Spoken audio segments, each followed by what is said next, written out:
नमस्कार विद्यार्थी मित्रांनो, एबीके स्मार्ट स्टडी या आपल्या यूट्यूब चॅनलवरती तुम्हा सर्वांचे स्वागत आहे। तर मित्रांनो, आपला रत्नागिरी जिल्हा पोलीस शिपाई भरतीचा 2019 म्हणजेच सप्टेंबर 2021 साली झालेला आपला पेपर चालू आहे। तर या पेपरचे या अगोदर आपण 2 भाग पाहिलेले आहेत, ज्यामध्ये आपण सुरुवातीचे महत्त्वाचे असे 50 प्रश्न कव्हर केलेले आहेत। तर त्याच पेपरचा आज आपण ते पार्ट 3 पाहणार आहोत। तर या पार्ट 3 मध्ये देखील आपण त्याचे पुढचे महत्त्वाचे असे 25 प्रश्न कव्हर करणार आहोत। तर आत्ताची जी पोलीस भरती निघालेली आहे त्यामध्ये तुम्हाला या प्रश्नांचा फायदा होऊ शकतो, त्यामुळे तुम्ही हा व्हिडिओ स्किप न करता पूर्ण बघा व तुमच्या मित्रांना देखील शेअर करा।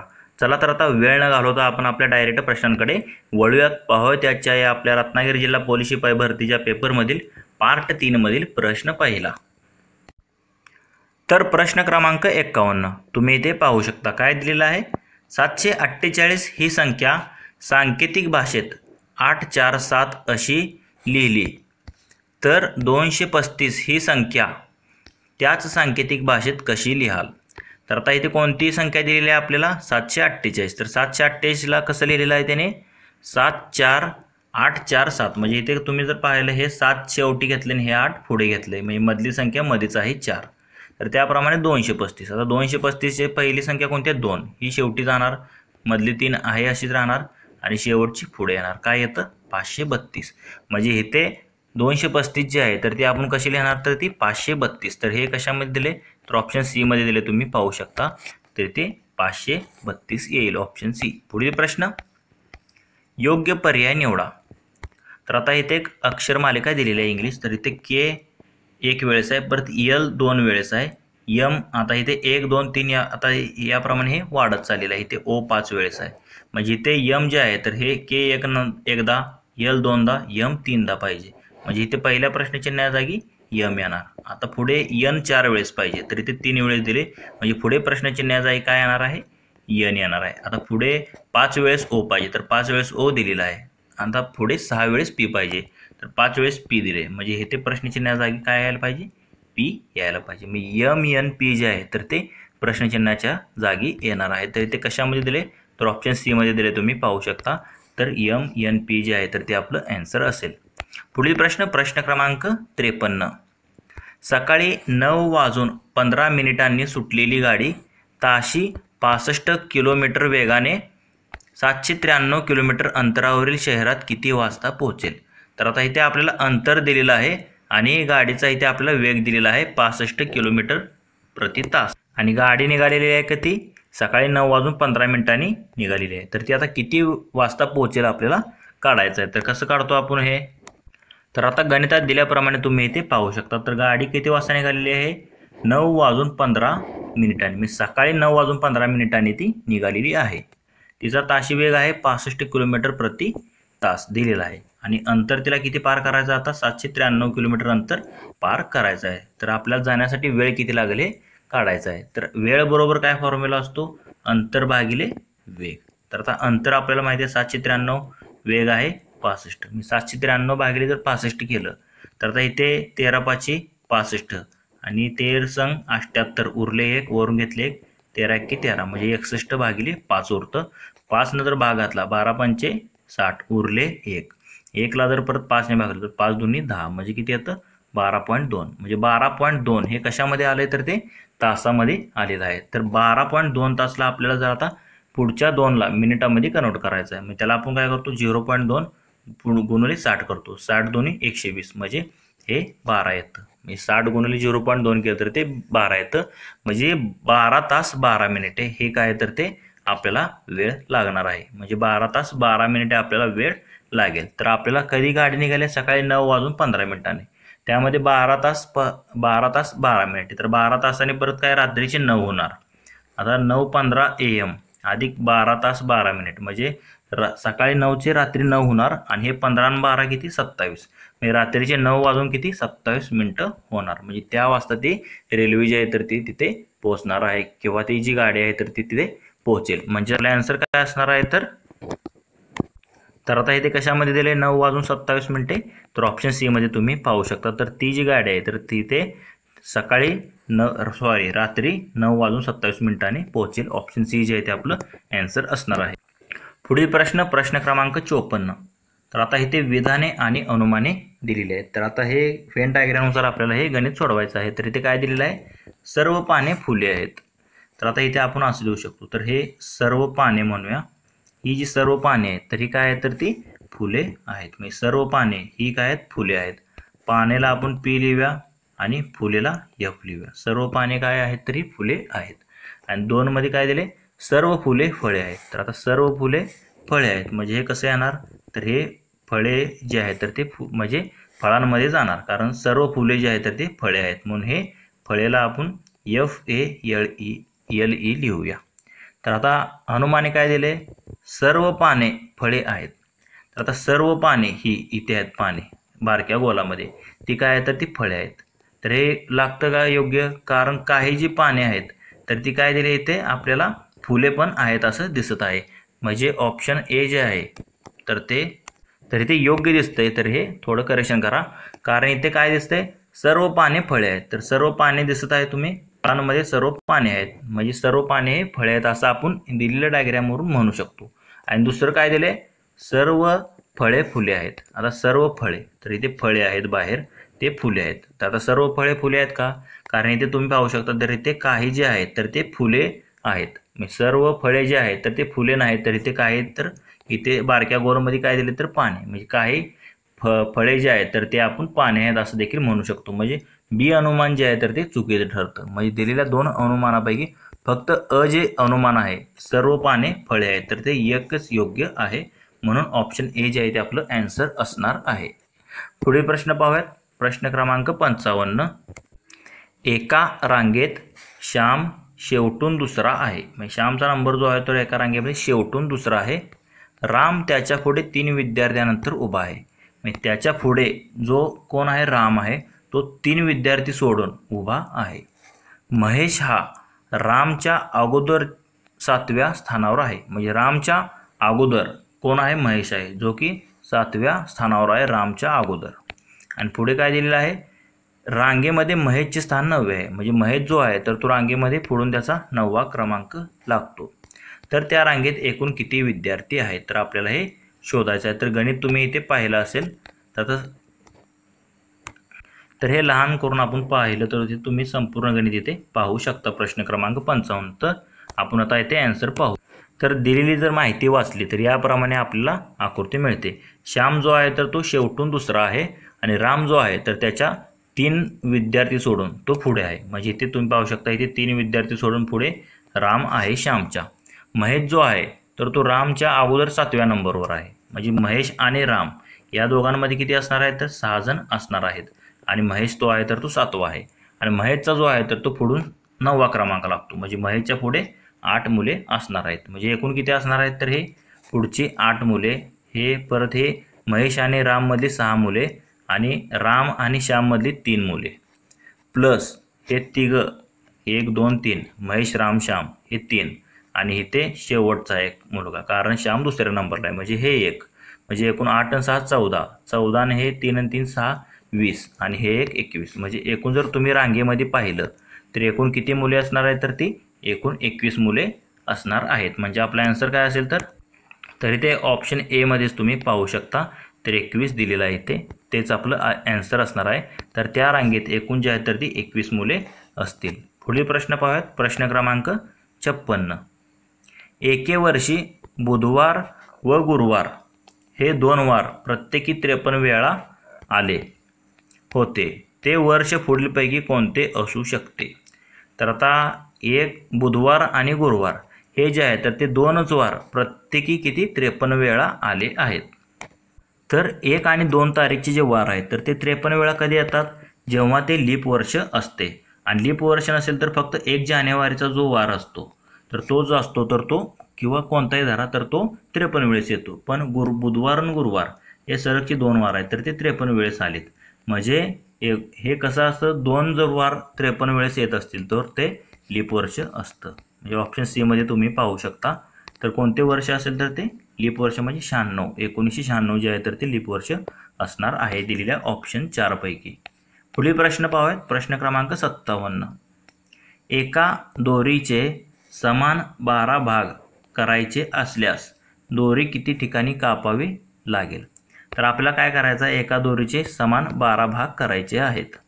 तर ती दोरी जी आहे तर ती किती ठिकाणी कापावी लागेल. तर आता इथे जर तुम्ही पाहिलं तर आता ही दोरी आहे समजा, तिचे आपल्याला किती 12 भाग करायचे.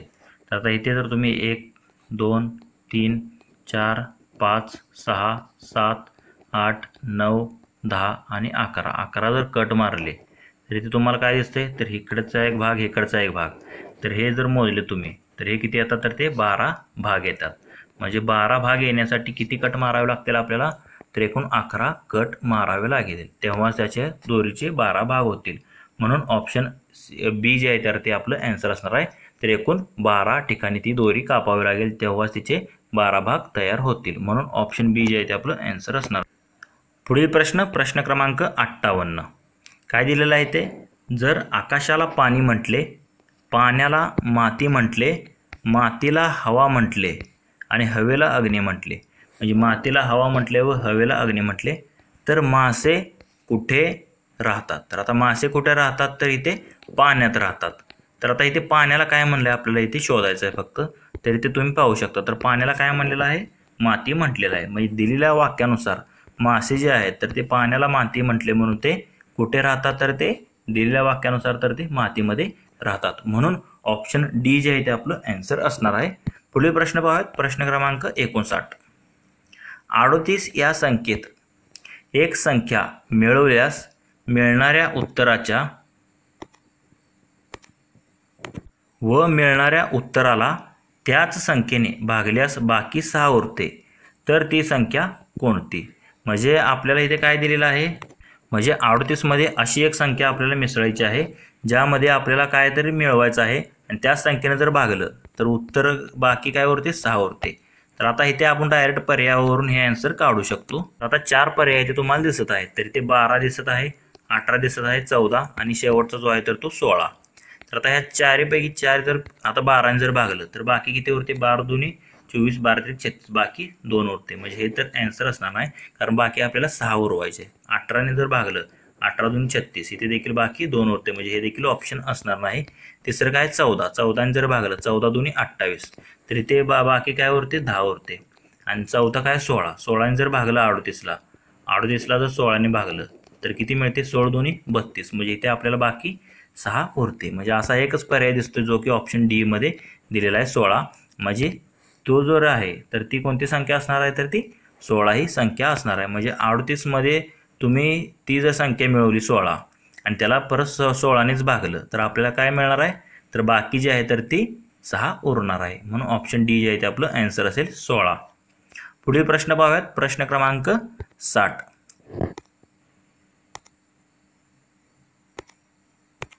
तर काय दिलेलं आहे ते, 16 खांबातील अंतर 480 मीटर आहे. सर्व खांब समान अंतरावर आहेत, तर 5व्या व 9व्या खांबातील अंतर किती. तर आता सर्व खांब जे आहेत तर ते समान अंतरावर आहेत आणि 16 खांब आहेत. तर 16 खांबातील अंतर आपल्याला किती दिलेलं आहे, तर ते 480 मीटर दिलेलं आहे. तर 5वा खांब ते 9वा खांब या दरम्यानचं अंतर आपल्याला काढायचं आहे. तर आता गणितात दिल्याप्रमाणे तुम्ही इथे पाहू शकता काय दिलेलं आहे, 16 खांबातील अंतर किती दिलेलं आहे, 480 मीटर दिलेलं आहे. प्रत्येक 2 खांबातील अंतर कसं काढतो आपण, तर आता 16 खांब आहेत, म्हणजे प्रत्येक 2 खांबातील अंतर जर काढायचं असेल तर आपण काय करतो, एक खांब त्यातून वजा करतो. म्हणजे शेवटी आणि पहिला यामधला आपण अंतर कधी म्हणजे धरत नाही, सुरुवात कारण 1 पासून होते ना, म्हणून 1 आपण वजा करतो कारण तिथे अंतर 0 असतं. मग 480 भागिले 16 वजा 1 म्हणजे 480 भागिले आपण 15 करतो. म्हणजे 2 खांबातील अंतर आपल्याला भेटतं. 480 भागिले 15 जर केलं तर 15 त्रिक 45 उरले 3, वरून घेतले 0, 15 दुनी 30, म्हणजे हे किती येतं 32 मीटर. म्हणजे 2 खांबातील अंतर किती आहे, 32 मीटर आहे. तर आपल्याला आता 5 ते 9 या खांबादरम्यानचं अंतर काढायचं आहे. तर 5 ते 9 या खांबादरम्यान किती खांब आहेत, तर 6, 7, 8 आणि पुढे 9, म्हणजे इथे 5 आहे. इथे जर तुम्ही पाहिलं 5 ते 6, 6 ते 7, 7 ते 8 व 8 ते 9, म्हणजे एकूण काय, तर 4 खांब येतात. म्हणजे 4 अंतर येतं आपलं. पण 1-2 खांबादरम्यानचं अंतर किती आहे, तर ते 32 आहे. मी 32 गुणिले 4 जर केलं तर ते किती येतं 128 मीटर येतं. म्हणजे 5 ते 9 या 2 खांबादरम्यानचं अंतर आपल्याला काढायचं होतं. तर ते किती आलं तर ते 128 मीटर आलं आहे. म्हणजे आपला आन्सर काय असेल तर 128 जे आहे तर ते तुम्ही पाहू शकता. तर ऑप्शन ए मध्येच दिलेलं आहे, तेच आपलं आन्सर असणार आहे. पुढील प्रश्न क्रमांक 61. श्याम एका बागेच्या केंद्रस्थानी उभा आहे. तिथून तो पूर्वेकडे 14 मीटर अंतर चालत गेला. तिथून उत्तरेकडे 40 मीटर अंतर चालत गेला व पुन्हा पूर्वेकडे 7 मीटर अंतर चालत गेल्यावर तो दक्षिणेकडे 20 मीटर अंतर चालला. तर आता श्याम मूळ स्थानापासून किती अंतर आहे? तर याची जी आहे तर ती डायग्राम आपण डायरेक्ट पाहूया. तर याप्रमाणे मित्रांनो हे PDF आहे, तर इथे तुम्हाला छोटे इथे संपूर्ण जर पाहायचं असेल तर इथे दिसू शकतं. तर आपण आता याचं डायरेक्ट आन्सर इथे पाहूयात. तर आता काय श्याम कुठे गेला आहे? सुरुवातीला 14 मीटर पूर्वेला गेलेला आहे. म्हणजे इथे तो होता, इथून 14 मीटर पूर्वेला गेला. परत उत्तरेला तो किती गेला आहे? 40 मीटर गेलेला आहे. म्हणजे इकडे तो 40 मीटर गेलेला आहे. परत पूर्वेला तो किती गेलेला आहे? 7 मीटर गेलेला आहे. आणि परत दक्षिणेला तो 20 मीटर आलेला आहे. म्हणजे आपला आता तो इथे आलेला आहे. तर हे आणि हे अंतर आपल्याला आता काढायचं आहे. तर हे काढण्यासाठी आपल्याला काय हे आणि हे माहीत असणं गरजेचं आहे. मग आता एकूण जर पाहिलं तर हे 14 आणि हे 7 हे टोटल किती झालं तर ते 21 झालं. आणि हे एकूण टोटल 40 आहे. मग ही 40च्या निम्म 20 म्हणजे हे काय असणार तर हे 20 असणार. म्हणजे ही बाजू 20 आहे, ही बाजू 21 आहे. तर आपल्याला इथे दोघांमधलं अंतर म्हणजे कर्ण म्हणजे त्याला आपण x मानूया. तर ती x ही किंमत आपल्याला इथे आता काढायची आहे. तर x वर्ग बरोबर काय असतं? 21चा वर्ग अधिक 20चा वर्ग. म्हणजे ह्या बाजूचा एक वर्ग आणि ह्या बाजूचा वर्ग म्हणजे हा कर्ण वर्ग येणार. x वर्ग बरोबर 21चा वर्ग 441 आणि 20चा वर्ग 400. x वर्ग बरोबर 441 आणि 400 यांची बेरीज केली तर ती 841 येते. 841चे जर आहे तर ते 29चं वर्गमूळ आहे. म्हणजेच हे पायथागोरसचं त्रिकूट आहे 20, 21 आणि 29. म्हणजे x बरोबर काय असणार आहे तर ते 29 मीटर असणार आहे. म्हणजे तो आता त्याच्या मूळ ठिकाणापासून 29 मीटर अंतरावर असेल. तर आता इथे 29 तुम्ही पाहू शकता ऑप्शन बी मध्ये दिलेला आहे. श्याम जो आहे तर तो त्याच्या मूळ स्थानापासून 29 मीटर अंतर दूर आहे. तर ऑप्शन बी आपलं आन्सर आलेला आहे. तर पुढील प्रश्न आपण इथे पाहूयात. एका माणसाची ओळख करून देताना एक स्त्री म्हणाली, त्याची पत्नी माझ्या वडिलांची एकुलती एक मुलगी आहे. म्हणजे त्या माणसाची पत्नी माझ्या वडिलांची एकुलती एक मुलगी. आता माझ्या वडिलांची एकुलती एक मुलगी म्हणजे कोण? ती स्वतःच असणार आहे. तर त्या माणसाचे त्या स्त्रीशी नाते कोणते असेल? तर ती स्त्री जी आहे त्या माणसाची काय असणार आहे तर ती पत्नीच असणार आहे. कारण ती स्वतःच आहे. तिच्या वडिलांची एकुलती एक मुलगी म्हणजे ती स्वतः.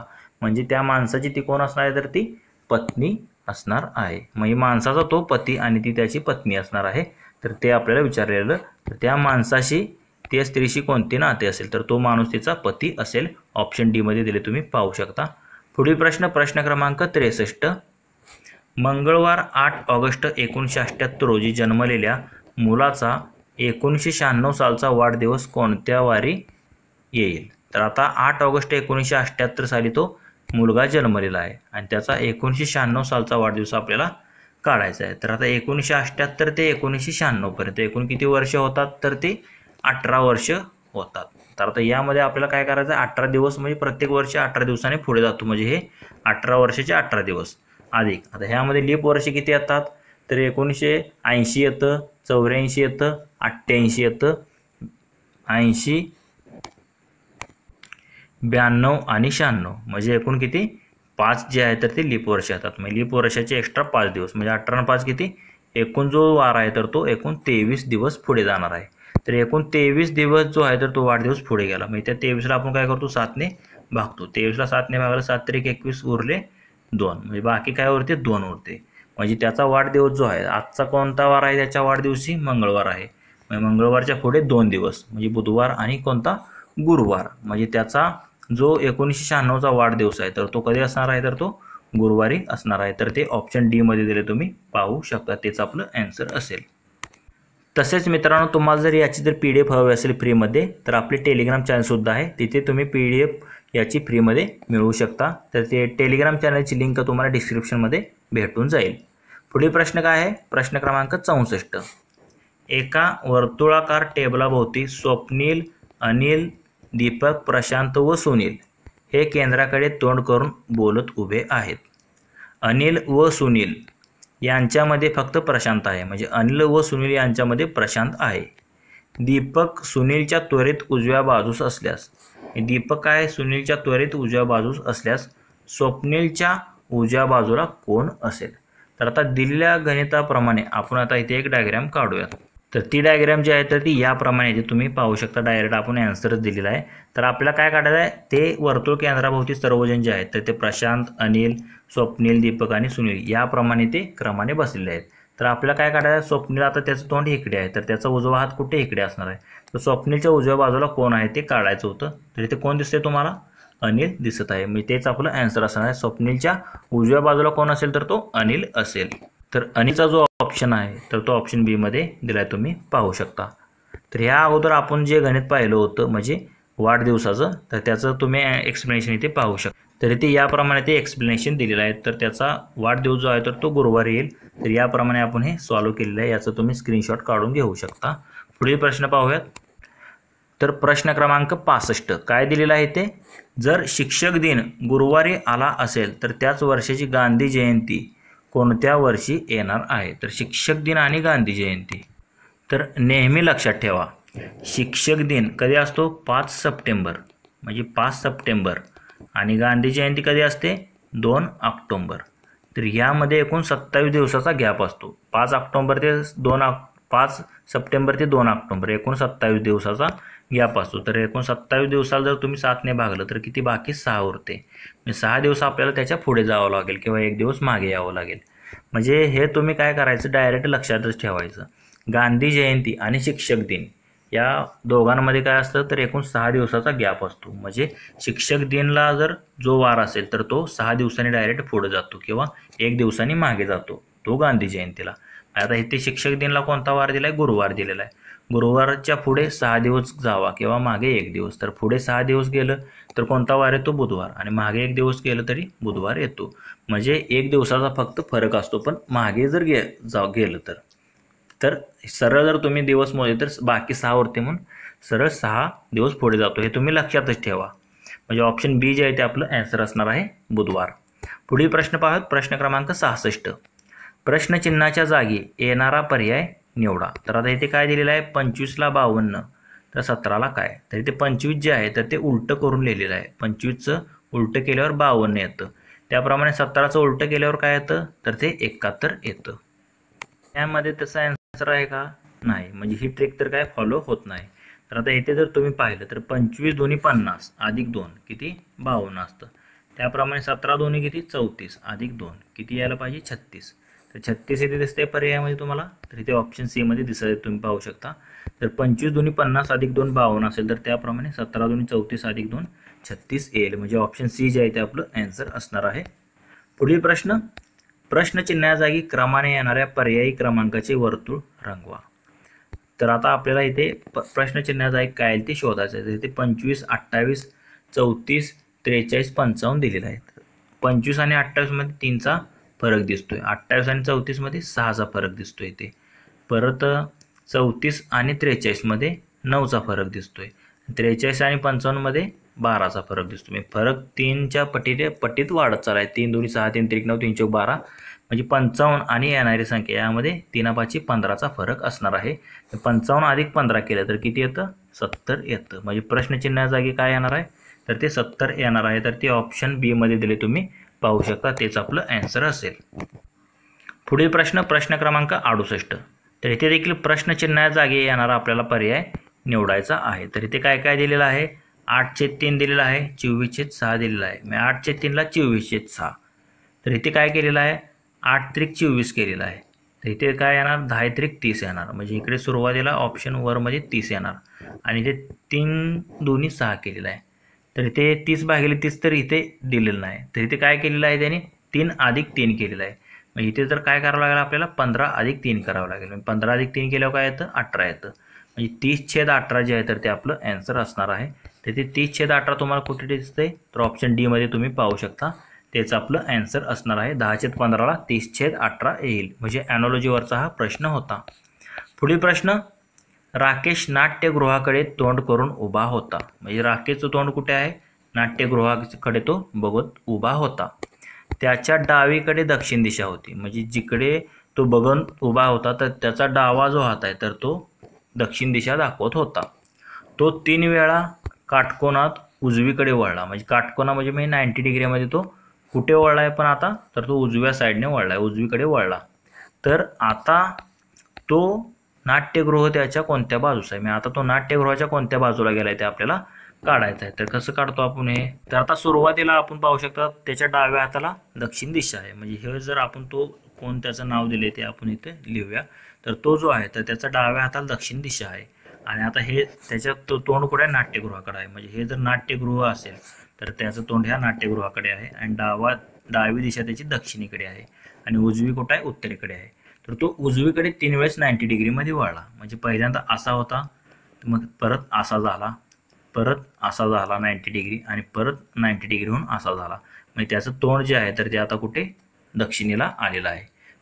त्याच्या उजव्या हाताला तुम्ही ते पाहू शकता. तर उजव्या हाताला काय दिसते तुम्हाला, नाट्यगृह दिसते. म्हणजे उजवीकडे जर तो 3 वेळेस काटकोनात वळला तर त्याच्या उजव्या हाताला काय येणार आहे, नाट्यगृह येणार आहे. म्हणजे आपला आन्सर काय असेल तर नाट्यगृह आता त्याच्या उजवीकडे आहे. हेच आपलं आन्सर असणार आहे. तर स्क्रीनशॉट देखील तुम्ही याचा काढून घेऊ शकता. म्हणजेच तर कशामध्ये दिलं आहे आन्सर, तर त्याच्या उजवीकडे आहे, ऑप्शन डी मध्ये दिलेला आहे. तर तो काटकोनात 3 वेळेस फिरल्यास नाट्यगृह त्याच्या उजवीकडे असणार आहे, ऑप्शन डी. पुढील प्रश्न क्रमांक 70. प्रश्नचिन्हा जागी क्रमाने येणाऱ्या पर्यायी क्रमांकाचे वर्तुळ रंगवा. म्हणजे प्रश्नचिन्हा जागी येणाऱ्या आता इथली आकृती आपल्याला इथे शोधायची आहे. तर इथे काय दिले, 6, 18, 72. 6 त्रिक 18, 18 चौक 72.